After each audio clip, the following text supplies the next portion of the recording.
The thing about ghosts is that until you've actually seen one, you're always going to have a nagging doubt. Even when you have seen one, the likelihood is you won't believe yourself. And you'll be far too embarrassed to tell anyone.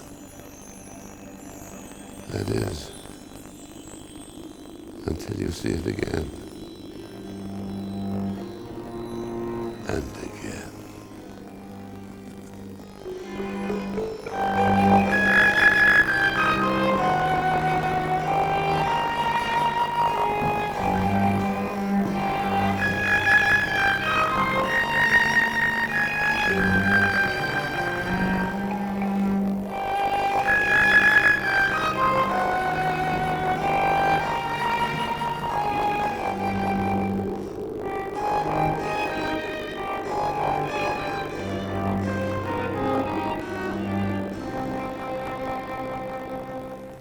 In these two ghostly tales, we reveal the strange goings-on at an old coaching inn at Thetford in Norfolk, and the story of two girls terrified by two ghosts, one of which turns on the bath taps.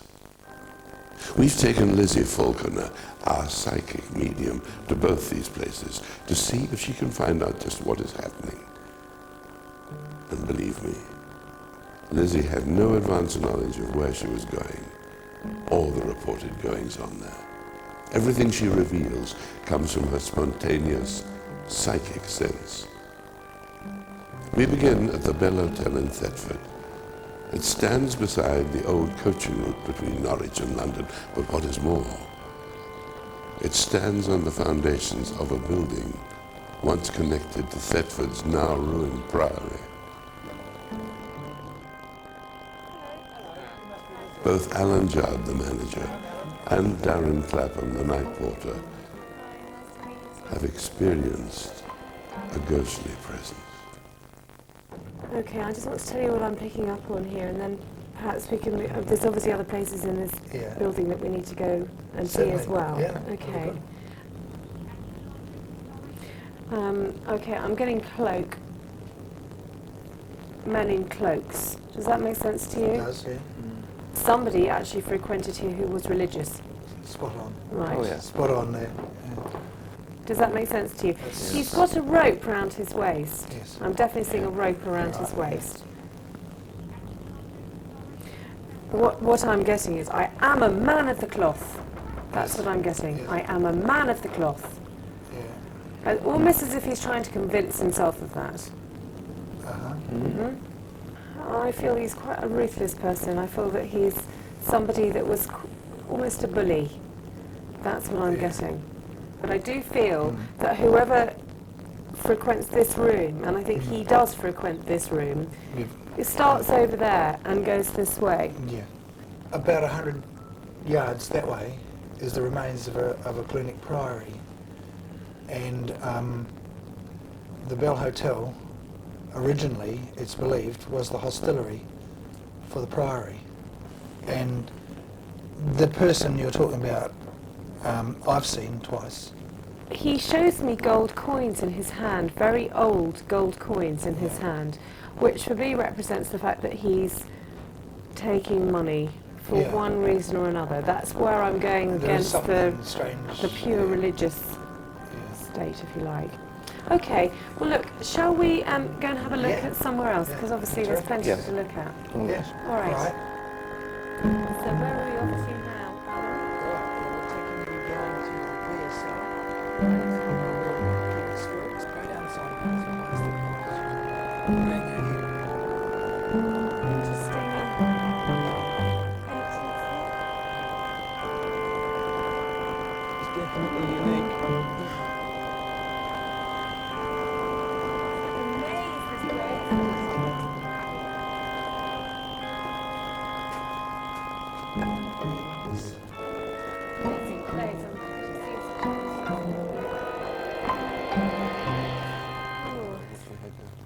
I'm getting somebody's over in that corner over there right now.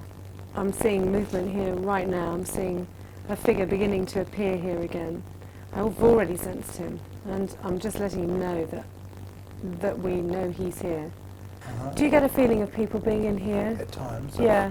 I get a sense there's somebody in that corner over there who just hasn't moved on. Again, I'm getting a man, but it's not the same man that we talked about earlier. Really? No. There is somebody else here as well. It wouldn't And I'm surprise getting me. another man, and I feel that this other man is actually somebody connected in some way with him. And it all goes back to money again. We have had reports of a gentleman, whether he was to do with this establishment or not, one of the barkeepers, the old tavern keepers, told Right. been here, And so he may well have hidden here if he owed this man money. very much. I'm actually now standing in a cold spot. I've got somebody. My Yeah. arm here is absolutely freezing. Right now, You can too, feel it yeah. as well. What I experienced down here, I was standing just about exactly where you are, slightly looking that way, but out of the corner of my eye, I looked down there and I saw a person, quite tall, dressed as a monk, walk across The corridor, yeah. the corridor, and they just passed straight out through the wall. They just disappeared into a wall. So, and the second time, stepped out of my office, and there, confronting me, right outside the office door, confronting me was this person dressed as an abbot or a friar or a monk, whichever, standing right there in front of me, and I blinked and he was gone. So I've definitely seen him twice. That's a certainty. He's obviously somebody who wants you to see him. Yeah. Wants to make himself known to you, Yeah. doesn't he? Yeah. So where are we going to next? Well, I thought I'd take you up and show you my office. Great, okay, thank you. Thanks.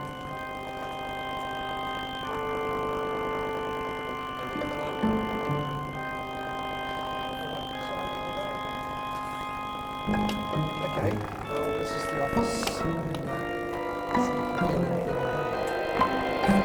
Happens. I do feel that in this room, we're looking at a female. I'm definitely picking up on a female in this room. That's absolutely correct. It's spot on. Do you know who she is? Yes, I do. Right. And she's waiting for something. So the feeling I'm getting with her is that she might walk in front of the window and walk away again because she's waiting for something to happen or waiting for somebody to come home. Waiting for a lover, maybe? That's more like it. Yeah. That sounds about right. Well, she does like the gentleman guests, though, doesn't she? Yeah. Sorry, say that again? She does like the gentleman guests. Oh, she She does. doesn't like the ladies, she likes the gentlemen. I'm seeing someone of a much later generation than we were talking about Correct. earlier on. Yeah. Very graceful. For her time, she was a very clever woman and a very independent woman for her time. Yeah. That's correct. You just could not be more accurate. That's absolutely spot on. The connection I'm getting is that she shares the same name as me, is that correct? Elizabeth. Correct. Right. 100% correct. Yeah. Well, her name was Elizabeth Radcliffe. Right. In fact, that's her up there. Right. Okay. Does that fit Yes, it does. with yeah. what you're saying? Yes. Yeah. She was the landlady for 40 years in this hotel. And you in particular, Alan, obviously sense her in this room. I do. Yeah. Well, I spend most of my working time in here. Yeah, okay. Well, it's been really interesting meeting you both today, and thank you for inviting us to your hotel. It's obviously lots and lots of things, but it's been very, very interesting what we have uncovered today. Thank you very much. You're welcome. I do believe, because I've seen with my own eyes what I've seen, that there is definitely somebody else out there that is not in our time, for want of a better way of putting it. I never feel threatened by them, even when we have a few of them make themselves known to us. I don't feel threatened by them. If anything, I think it's actually a bit of company on a night time, because it does get boring. I think like anybody, if you see something you don't expect to be there, you're obviously going to get a fright. But my attitude is that there's been no evidence of anybody being emotionally or physically disturbed or affected Shocked, by but shocked. not hurt, yeah. Yeah, shocked but not hurt. So I don't really feel afraid. They don't intentionally go out to scare people. they're just doing what they normally do. And it's just them letting you know they're there. They're not threatening, they don't start trying to scare the living daylights out of you. But no, I've never felt threatened by them. I feel quite privileged the fact that they like me, you know. It might sound a little bit crazy, but, you know, they don't let everybody know they're around. And when it's quiet in the hotel, they like to come out and have a look, see what's different, see what we've been doing today. So there you have it. A hooded monk guarding his ancient hostelry, and the elegant Lady Elizabeth living on in the house she loved. How very charming of the night porter to be so understanding when his friends come out at night. In part 2, the ghostly tale of those two terrifying girls. Don't go away.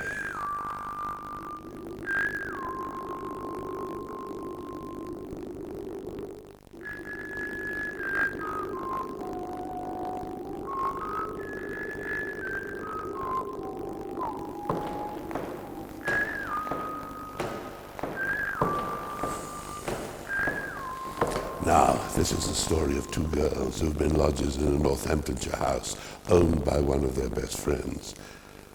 The owner of the house is Kaz, who, like many people who have had ghostly experiences, doesn't want to talk about it. Her two friends are Kat and Steph. Knowing nothing about their story, and armed only with her psychic sense, Lizzie went to meet them.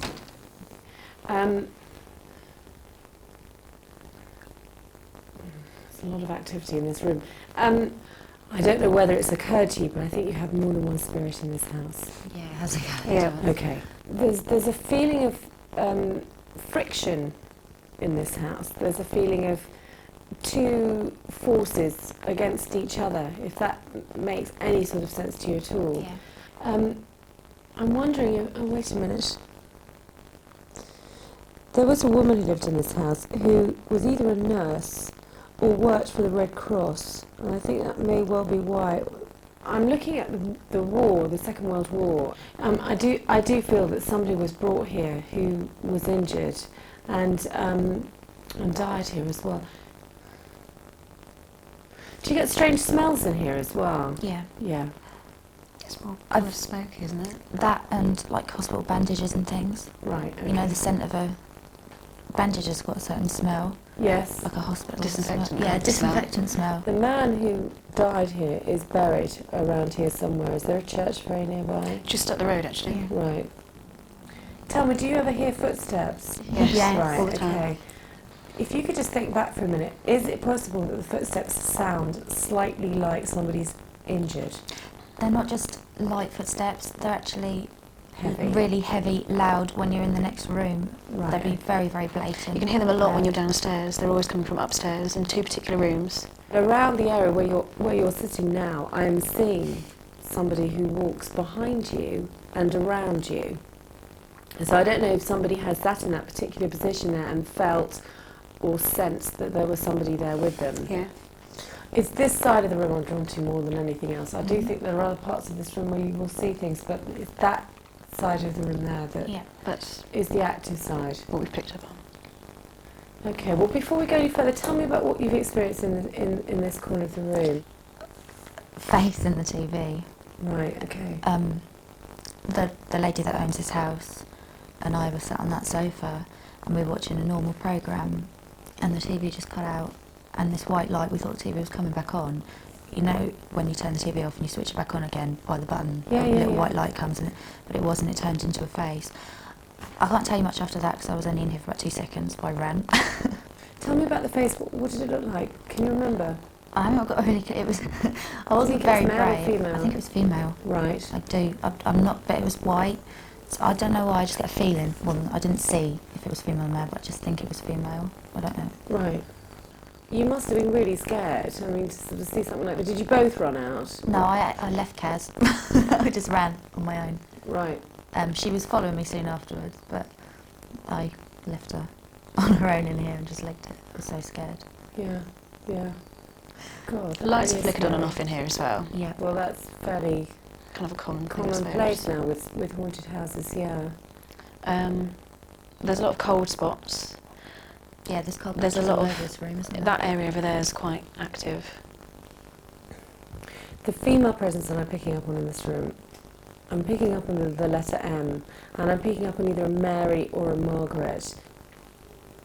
Yeah. That's right.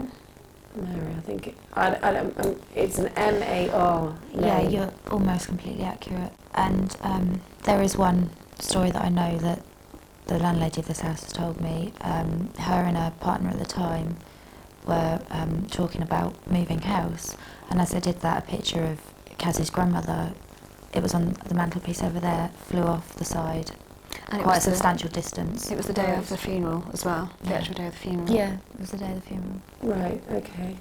And what was her name? Marjorie. There's a feeling that she needs to protect. That's the feeling I get. She wants to protect her family. Do you understand that? She's watching over your landlady. She's watching over her. But she really doesn't mean you any harm. She is much more physical. He is much more noisy. Okay, let's go and investigate the footprints upstairs.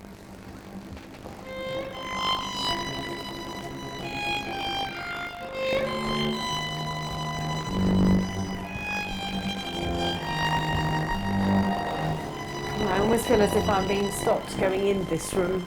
There's a feeling, get out of here, please. You're not allowed in here. That's just the feeling I get. I've had to sit down because I feel very, very sick. When mediums feel unwell and they feel sick, it means that there's a very strong energy force around them. This indicates to me there is somebody very, very close by, and I am just resisting it like mad at the moment. I've got a headache as well, terrible headache now. I used to suffer with a lot of migraines in this room Do you? when This Kat used was to living be- here. Yeah, this used to be my room. Right. And the scariest thing that ever happened to me in this house happened in this room. I was absolutely terrified. Tell me what happened. And one night I was reading a book and I was on the last page, on the last sentence, so there's no way I was asleep, tired, anything. I was even propped up. And all of a sudden, the back of my neck started to really hurt and my head went heavy and I went really dizzy. And like my eyes were shutting and I couldn't open them up and I could hear voices laughing and whispering around my head. And it took me ages to stretch back up and get myself back in position and the voices to stop. And I was really, really terrified. I had to phone Kaz in the next room to come and get me. What happened in here to me absolutely terrified me. I was so frightened, really, really scared. And I was sleeping downstairs for ages after that because it really scared me. I would love to know who he was. Well, I still believe that he is the same man that we talked about downstairs. I think he roams around this house quite happily. Why don't we move out of this room? I think we ought to move out of this room. He's just going to make sure he makes his presence known.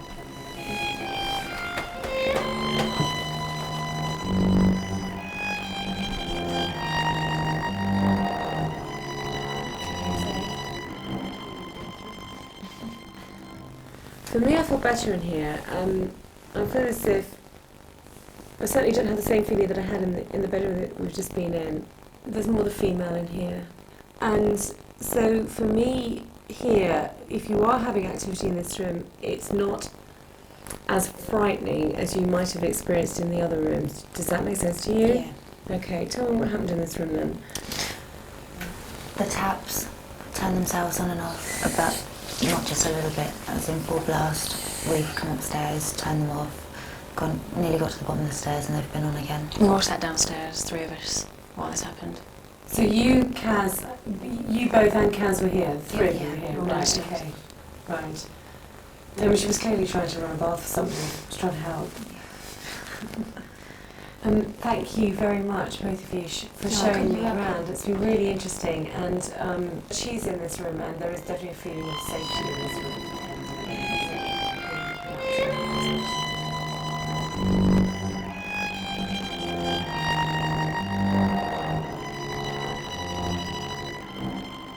What did we make of it?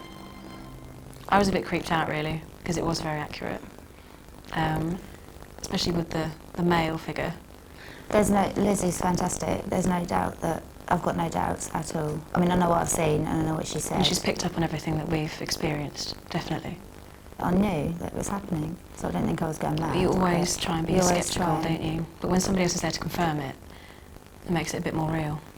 Two spirits that are in friction together, it's nice knowing that there's a nice spirit and one that's causing trouble, I suppose, but now you can link the two, and it's nice to know that there's one, which is Kaz's grandmother, I presume, that's kind of protecting. Nice in a not really sort of way. In a creepy way. Yeah.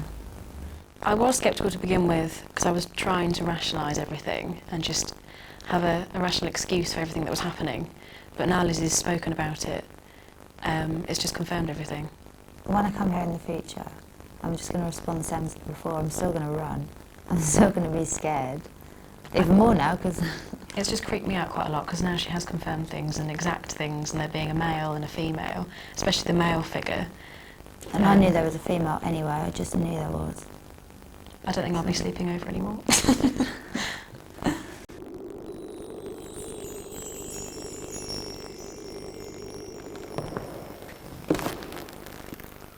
Running bathtubs, the smell of a hospital, a terrifying face, and a guardian grandmother. Conflicting activity indeed. There you are. That's the oddly normal thing about ghosts. Sleep well, if you can.